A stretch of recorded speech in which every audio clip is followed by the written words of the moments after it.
Hey there, it's Dr. Amy Breeze Harper of the Sister Vegan Project and the Vice Presidential running mate of the Humane Party with Clifton Roberts. It's July 14th, 2016, and I'm here in Albany, California, trying to relax for a moment with my Nettles tea, yes, in a mason jar.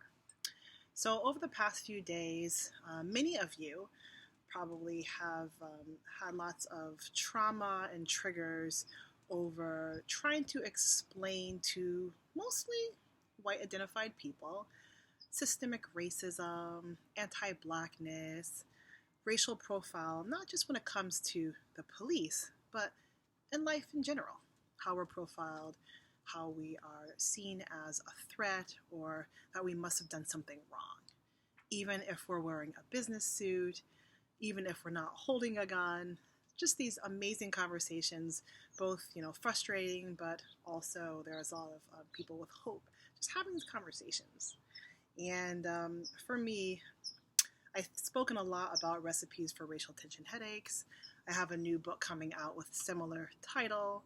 And nettles is one of the go-to herbs I've gone to for years, but in particular this week, with a lot of the trauma that's been going on in my life, with trying to deal with people talking about racism over and over again, with people who just really either don't want to understand it sincerely, or they're just in denial, or they really don't care, because for them to talk about it and to actually make efforts to dismantling it means that they're going to lose some type of power that they think they have, and that there's nothing else left in the world if they can't be on top of the ladder of the white supremacist racial caste system. So, good times, of course. But what I like about many of the ways that I engage in healing, part of it is just like the scholarship I engage in, the activism, the dialogues, but the other part is nutrition and food. So nettles, I really enjoy. I'm pregnant. It's great for preventing anemia while pregnant, but also when you're not pregnant. It's great for preventing varicose veins and hemorrhoids. But in general, I like it as a way to deal with the physical stresses of racial battle fatigue. So nettles is just really rich in minerals. It's very, very rich in minerals, and it's very rich in minerals that create energy for you. A lot of people like caffeine.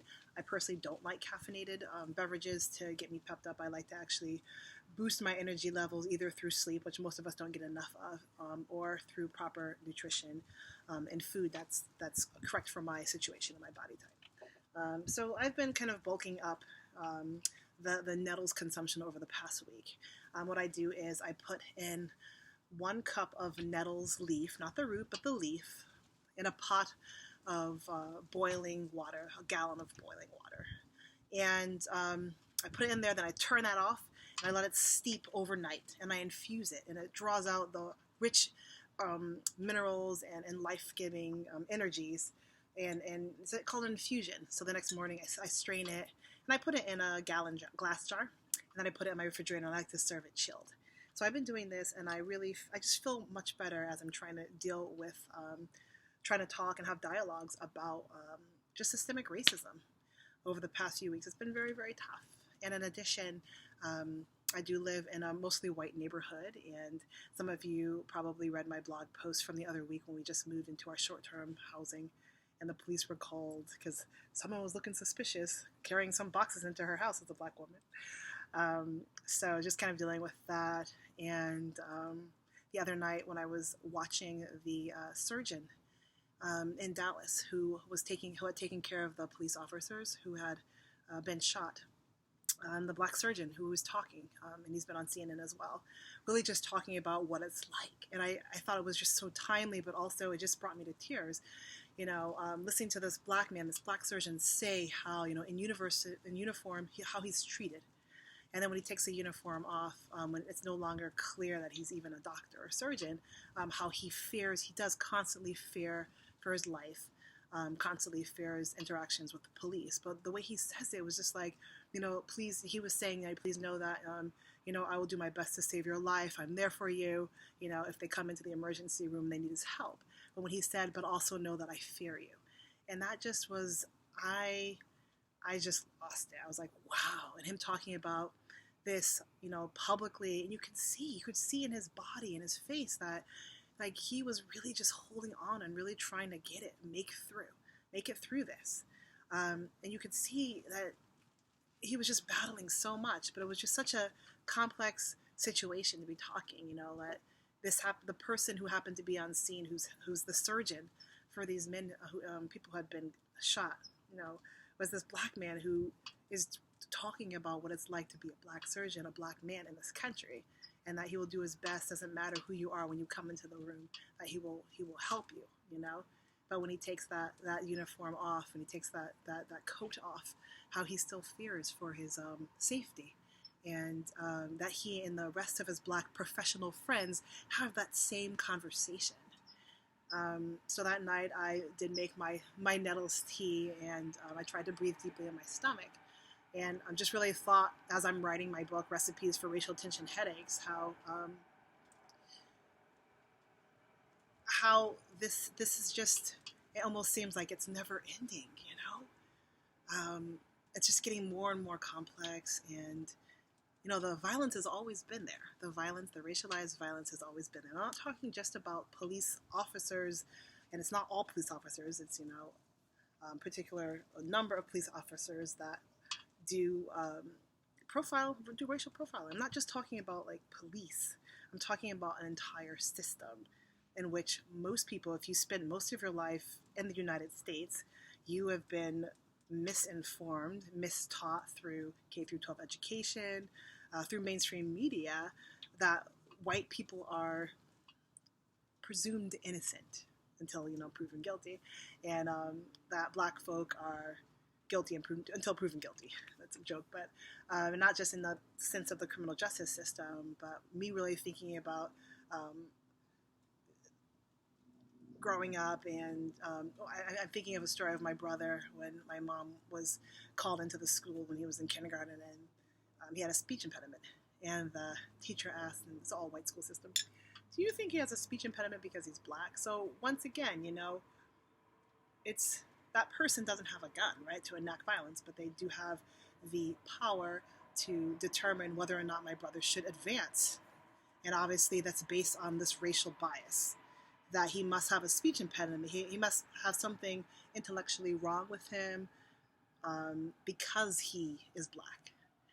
So fast forward again, the same thing, that you don't necessarily have to have a gun to enact that bias, whether it's conscious or unconscious, but going to somebody who, a black student who's in college, and they've just written a really great essay for their class, and the professor comes back and just can't believe that they wrote that without having plagiarized. Like, how could they have written that? So this assumption, that student who, and I'm using this as it's a kind of a real example, but I'm trying to protect the identity of this person, who was in a STEM, one of the STEM fields, and one of the few black people who just done this amazing job on a project, and the professor couldn't believe that they had done that without any type of help, that they must have gotten the ideas or something from somewhere else. Like, they couldn't have come up with that information on themselves, right? So that's another form of racialized violence toward the intellectual potential or ability of a black person, because there's the assumption that a black person cannot be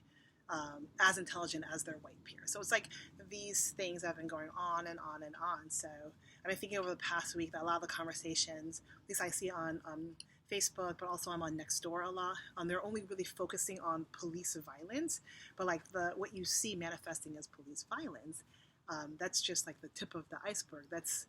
People are more like, oh, when that happens, because it's happening, you see it because it's being documented on a video, but you also see it's manifesting through gun violence, and it's just really difficult to watch. But these things are manifesting all the times through different mechanisms in different ways, and from what would be considered very small to very extreme, but it's always happening. So to deal with that, and to have these conversations with people, mostly white identified, who keep on going on and on that there's nothing to do with race, and trying to use different strategies to lead the conversation, to not really engage what the real problem is, has been really difficult. And I'm thinking, yes, There's ways to do this. There's ways to engage without making oneself psychologically and physically sick with racial battle fatigue. So I'm here just talking about just the little things that I do, and I really like my herbal tea remedies. I really like deep breathing, but I also like just taking a break from having to explain it over and over and over again. It's dreadful. It's dreadful. And I'm at the point where I'm thinking, you know what? There's decades long research, like critical race legal studies research, that already shows that there's systemic racism, that it already shows what happens when you have a nation that's built on like a white supremacist racial caste system, like that's their foundation, that's their moral system, that bleeds into everything. And of course, you don't have to actually, be a racist police officer to enact that. You don't have to be that.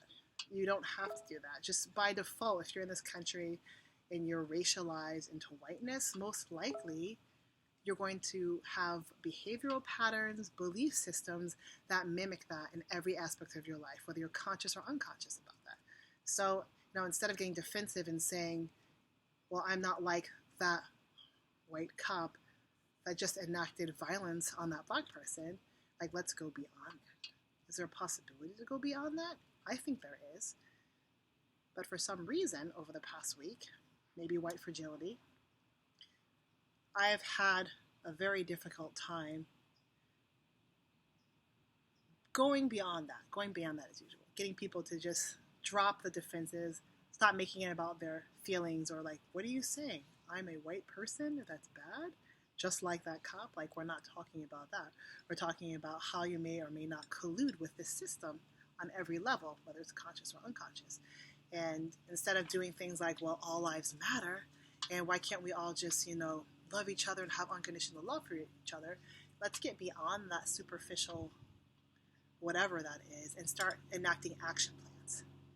Go into your communities and start enacting actions to just stop the systemic violence, racialized violence, but also other forms of violence. I had mentioned the other year when I was living in Albany, in a different place, a white woman, clearly showed her Islamophobia by screaming at a woman in hijab who had stopped at my house and double parked to pick up a rug from Free Cycle with her daughters who were also wearing hijab, screaming at her about her double parking. I'm going to call the police, and you should go back to your own country. I mean, obviously, she's not a police officer. She doesn't have a gun, but when her saying that, it says a lot. She's basically been influenced by xenophobia, Islamophobia in this country, and has enough white privilege and arrogance to say it and scream it publicly to this woman in her car and use the police as this, this force to come and support this Islamophobic, racist view, and with the hopes that maybe this woman will be deported back to some country that isn't this one. So it's been difficult. It's been difficult to have these conversations, and it's just been hard. It was very hard for me to really watch the surgeon just really talk, and you could see he just was not doing emotionally well with all of this, and a lot of us aren't. And then to have that constant, mostly white people, just screaming at us, denying it, dismissing it, is ridiculous. And I've gotten most of it because of the circles I live in, and go in and see on whether it's Facebook, Twitter, or like real spaces. It's mostly like white, educated, progressive or liberal people who would never really consider themselves a racist. Like that's the most frightening part. People that clearly have really advanced degrees from the best institutions saying that there is no racial profiling, or if black people would only do what they're told, then maybe they wouldn't be targeted by the police, or if they only adhere to the law. Like, wow, really? Interesting. Nettles, people.